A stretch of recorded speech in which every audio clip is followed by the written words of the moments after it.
তীর্থ ভ্রমণের জন্য এসেছে আমাদের বাড়িতে, তাই এই যে মহাপ্রসাদ নিয়ে এসেছে দেখুন।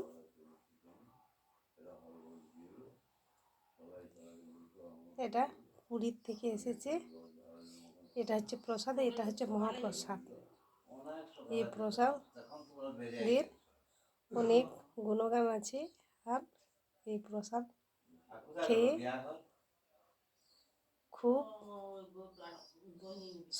খুবই ভালো।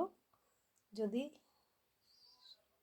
হাতে কোনোদিন কারো কাছ থেকে পেয়ে থাকেন বা আপনারা যদি যেয়ে থাকেন, এটাকে অবহেলা করবেন না। এটা খুব ভাগ্যের জন্য পাওয়া যায়, সবাই খেতেও পারে না, যেতেও পারে না। নমস্কার, এই পর্যন্ত রাখছি। আমি একটু খাচ্ছি।